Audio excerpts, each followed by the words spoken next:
Como lidar com o mal entre os irmãos. Segunda parte. Comentário de Mari Persona.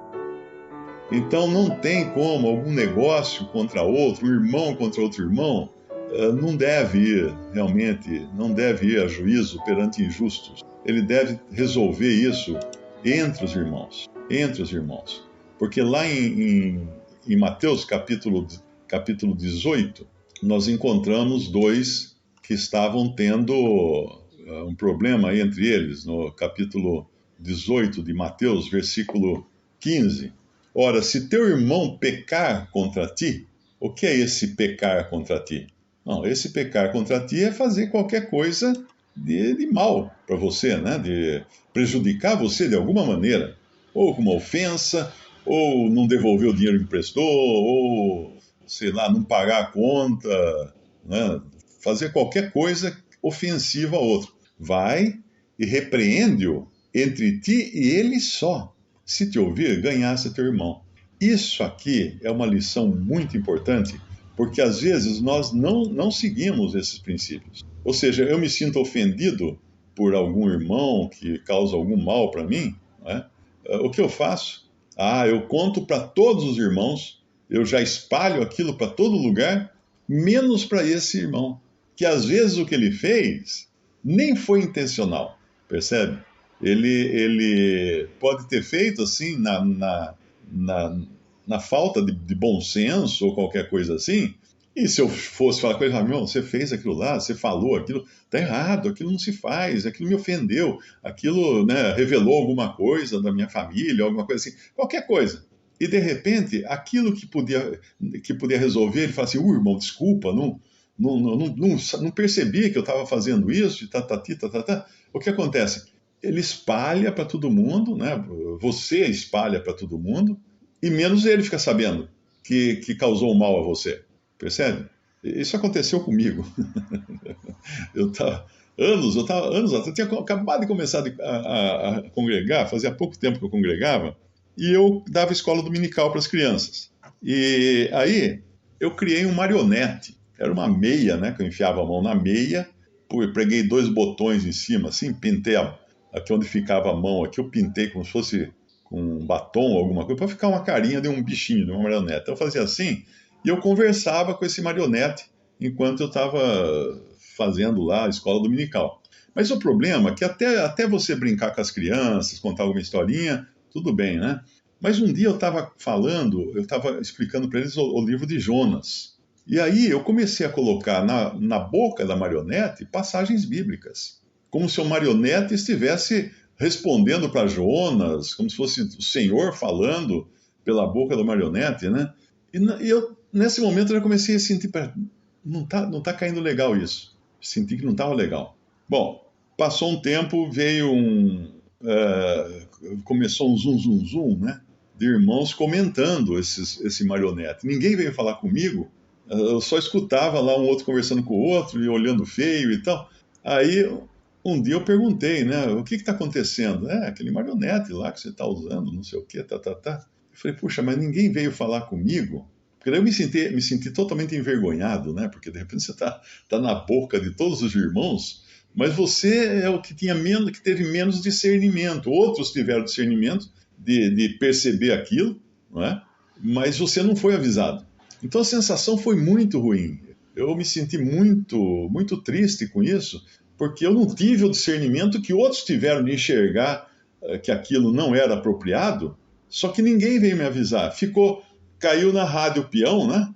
Caiu na Rádio Peão, então estava todo mundo comentando, eu não, eu fora do círculo. Isso é muito desagradável quando nós fazemos isso. Se o irmão, de alguma maneira, prejudica você, ofende você, vai conversar com ele. Primeiro passo, antes de contar para todo mundo, vai conversar com ele. Se você soube alguma coisa desse irmão, vá conversar com ele. Não é chegar para os outros e falar assim, você viu só o que o irmão lá fez, meu nossa, que coisa horrível. Daí o outro fazer, eu vou contar para a Mariazinha lá, ela conta para todo mundo. Pronto, virou. Em que isso ajuda? Nada. E no fim, às vezes isso escapa até do círculo da Assembleia e cai nos ouvidos de incrédulos que não entendem, não tem discernimento algum, né? E podem ser assuntos sensíveis que não devem escapar do âmbito da Assembleia. Então, muito importante isso, esse julgamento. Nós temos a capacidade de julgar, porque aqui ele fala, né, em Mateus 18,15, se te ouvir, ganhaste a teu irmão. Olha que maravilha, né? Você resolveu um litígio, resolveu uma ofensa, assim, facilmente. Ninguém precisou saber, ninguém precisou comentar nada. Agora, se não te ouvir, versículo 16 de Mateus 18, leva ainda contigo um ou dois, para que pela boca de 2 ou 3 testemunhas toda a palavra seja confirmada. Isso aqui é um outro princípio importantíssimo da vida em assembleia. Primeiro, nós temos aquela passagem para não aceitarmos acusação contra um ancião, a não ser pela boca de 2 ou 3 testemunhas. E em toda a Bíblia, nós vemos que por meio do testemunho de 2 ou 3, toda a palavra é estabelecida. Então, se você sabe de alguma coisa, pegue mais um irmão e vão juntos procurar saber daquela coisa, procurar mais detalhes daquilo, conversar com a pessoa, ou se for o caso, uma pessoa que caiu em pecado, vamos lá saber o que aconteceu realmente com ela. Antes até de pôr a boca no trombone, porque isso é outra coisa desagradável. Muitas vezes alguém sabe de algum pecado de um irmão ou de uma irmã e já vai, joga na rádio fofoca, não é? E ninguém vai conversar com essa pessoa. Ou às vezes vai um só conversar com essa pessoa. Claro que aqui, no Mateus, no versículo 15, né, tá certo, entre ti e ele só. Se te ouvir, ganhasse teu irmão. Mas isso aqui é quando não é um pecado grave que comprometa o testemunho do Senhor. Quando é um pecado grave, você não deve conversar só com ele, você deve levar mais 2 ou 3 para irem conversar. Porque normalmente dentro de religiões existe a operação abafa, não é? A gente vê muito isso no noticiário, quando um padre lá é pego em pedofilia, né? Descobrem que o padre abusou de um monte de crianças, e aí o que eles fazem? Abafam. Tanto é que a Igreja Católica agora está sendo vítima de ações, de processos milionários no mundo inteiro, porque agora ninguém mais tem medo, né, de acionar a Igreja Católica, de entrar com uma ação. E eles perdem.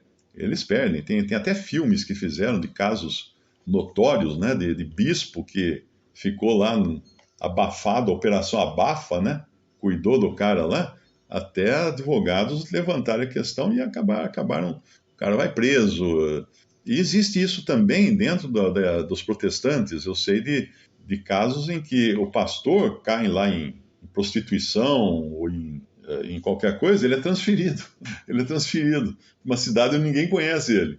Aí ele começa de novo lá, né? E lá ele vai pegar outras vítimas, porque se ele for um pedófilo, isso não tem jeito. O cara é doente. Ele vai pegar outras vítimas. E vão abafar de novo e mandar ele para outra cidade, até ele chegar no fim do mundo lá. Vão abafando e empurrando para frente. Isso acontece sim. Eu me lembro de um jovem irmão que congrega num grupo que é uma das divisões dos irmãos congregados no nome do Senhor, que aconteceu lá no passado. Ele escreveu para mim, desacorçoado, ele falou assim: Mário, eu não me sinto bem, porque eu vou partir o pão na ceia do Senhor, e do meu lado senta um homem que todo mundo sabe que ele é adúltero, que ele tem uma outra mulher. Mas como ele é um homem, né, poderoso, todo mundo respeita ele e tal, ninguém nunca foi posto em disciplina, nunca foi colocado fora da comunhão. E, teve um outro caso também que eu conheci, era um irmão que ele contava do que acontecia na igreja presbiteriana da cidade dele. Uma cidade pequena, onde tinha um homem muito rico, que era um dos presbíteros daquela igreja, que sentava nas cadeironas altas lá no palco, né? Mas ele era muito rico, um empresário muito bem sucedido, que ele tinha 2 casas na cidade, e todo mundo sabia que uma era com uma família, com a família original, e a outra era com a outra família, da amante. Então ele tinha 2 lugares na cidade, todo mundo sabia na cidade. Mas o pastor da igreja não tinha, nem ousava colocar ele fora lá da comunhão, daquela comunhão da igreja presbiteriana, porque o dízimo dele era o maior. Se pusesse ele fora, miava, daí não tinha. O salário do pastor ia ser cortado pela metade, daí não ia ter. Então isso acontece dentro das instituições humanas, Porque os homens não lidam com o pecado, não lidam com o erro, não julgam o erro, melhor dizendo, né? Mas aqui, quando nós vamos lá em Mateus 18, esse caso aqui que começou com um, né, vai agora, se não te ouvir, leva ainda contigo um ou dois, para que pela boca de duas ou três testemunhas toda a palavra seja confirmada. Muito bem. Tem lá um que está agindo de maneira irresponsável, causando problemas, não sei o quê.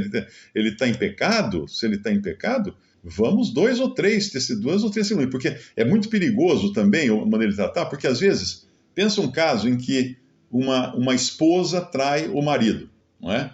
E aí o marido vai tratar com a esposa. Aí ele volta para a Assembleia e fala assim: irmãos, a minha esposa, fulana, ela caiu em pecado e ela tem que ser colocada fora de comunhão. E aí no domingo seguinte ele levanta e fala assim: olha, estou anunciando que a minha esposa está fora de comunhão. Totalmente fora da Bíblia isso. Você vai pegar a vítima para resolver baseado no testemunho só da vítima. Ninguém vai conversar com aquela que caiu em pecado, né? Acreditam na palavra da vítima. Muito bem que era o caso, pode ser o caso, né? Mas dois ou três que não estejam emocionalmente envolvidos com o pecado.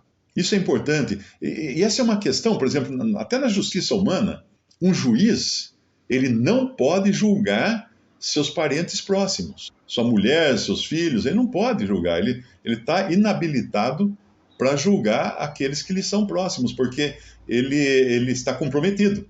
Ele tem as suas paixões, ele tem as suas emoções, como é que ele vai julgar? De repente o filho dele é um assassino em série, ele vai no dia do julgamento e fala assim: não, eu não vejo assim, ele matou 2, 3, 4 só, o que é? Matar mais 5 também não vai fazer diferença alguma, é um menino tão bom, ele sempre foi bem de matemática na escola, então ele vai ver que ele está treinando a aritmética dele para ver quantos que ele vai pôr na conta da matança. Então o juiz, ele não pode julgar aquilo em que ele está envolvido, em que ele está. Ele não pode julgar a esposa. Da mesma maneira, um médico não pode fazer cirurgia na sua própria esposa e vice-versa. A esposa com a esposa, se ela for médica, né, não pode fazer cirurgia na sua esposa, tem que pedir para outra pessoa, porque ela vai estar tão emocionalmente envolvida que pode fazer besteira nessa hora. Percebe? Se o coração começa a bater fraco lá e vê que vai perder, a pessoa entra em pânico, somos seres humanos, não é? Então, sempre, todo julgamento tem que ser feito com base em 2 ou 3 testemunhas idôneas e entre os irmãos, não de fora. E agora ele continua, né, no versículo 17, lá de Mateus 18, e se não as escutar, diz-o à igreja. E se também não escutar a igreja, considera-o como um gentil ou publicano. Aqui, ao falar diz-o à igreja, ele não está falando para dizer para a instituição religiosa tal, a denominação tal, ou dizendo para o templo tal. Não. Igrejas são 2 ou 3 congregados no nome do Senhor, como ele vai explicar mais para frente. Ele vai falar aqui, né, no versículo 18, em verdade vos digo que tudo o que desligardes na terra será ligado no céu, e tudo o que desligardes na terra será desligado no céu. Também vos digo que se 2 de vós concordarem na terra acerca de qualquer coisa que pedirem, isso lhes será feito por meu Pai que está nos céus. Porque onde estiverem 2 ou 3 reunidos em meu nome, aí estou eu no meio deles. Isso aqui é a igreja. Quer dizer que então, quando eu encontro 2 ou 3 cristãos na rua, no ônibus, então nós estamos reunidos ali em nome do Senhor, ali já é a igreja? Não, não é. Ali são 2 ou 3 irmãos batendo papo. Não é a igreja. Porque veja bem, se você olhar no versículo 15, ele falou do caso de um que pecar contra o outro, ele vai resolver sozinho. Se resolver sozinho, ganhou o irmão, acabou, morreu aí. Mas se ele não resolver sozinho, leva ainda contigo um ou dois. Repare então que nós temos o ofensor, o ofendido, mais um ou dois. Aqui daria 3 ou 4 pessoas. Tirando o ofensor, né? Nós teríamos pelo menos 2 ou 3 pessoas lidando com esse assunto. E essas 2 ou 3 pessoas, mesmo sendo cristãs, elas ainda não são ou não estão agindo na concepção ou na autoridade da igreja, porque depois Se não os escutar, dize-o à igreja. Então quer dizer que a igreja é uma coisa separada. São 2 ou 3 reunidos no nome do Senhor, onde a autoridade do Senhor é colocada no meio e onde eles tomam decisões em nome do Senhor. Não são aqueles 2 ou 3 que foram lá só tomar o testemunho do que aconteceu e tentar resolver entre eles ali. Não. A igreja é um círculo agora da autoridade que o Senhor dá a esses 2 ou 3 para poderem julgar as coisas e tomar decisões. Ligar na terra não tem nada a ver com salvação. Tudo que ligardes na terra será ligado no céu. O que é isso? O que vocês decidirem, o que a igreja, a Assembleia reunida no nome do Senhor decidir na terra, terá o respaldo do céu. Ah, mas se decidirem errado, terá o respaldo do céu da mesma maneira, até o Espírito Santo mostrar que houve erro. Mas enquanto isso, foi ligado no céu. Foi ligado no céu. É o caso da autoridade policial, né? O policial multa você na rua, você acha que foi injusto. Talvez você tenha até provas de que foi injusto, mas você tem que acatar a multa. Você não pode julgar o policial. Você tem que acatar, porque ele tem autoridade para julgar você. E aí você entra com um recurso, existe para isso na lei, né? Para que uma autoridade acima do policial julgue o caso para ver se você é culpado ou inocente. E aí ele pode inocentar você porque o policial realmente falhou na hora de fazer o julgamento do trânsito lá, do sinal vermelho ou qualquer coisa assim. Mas você não pode contestar a autoridade. Não importa em que faixa ela está. Não adianta chegar para o policial e falar assim, você sabe o que você está falando? Eu sou fulano de tal, eu tenho muito dinheiro. Tal. Pode esquecer, meu, isso é preso. Você está contestando uma autoridade. Então você tem que daí recorrer a uma autoridade superior, um recurso. A mesma coisa quando a Assembleia toma uma decisão e você acha que foi injusto, foi injustiçado, fique quieto, acate, obedeça e apresente nas suas orações para a autoridade superior que é o Senhor. Ele vai trazer à tona, ele vai revelar. Se houve engano, se houve equívoco, ele vai trazer à tona. Então é muito importante entender que, por causa do não entendimento, a noção de autoridade é que acontece muitas das divisões entre os cristãos.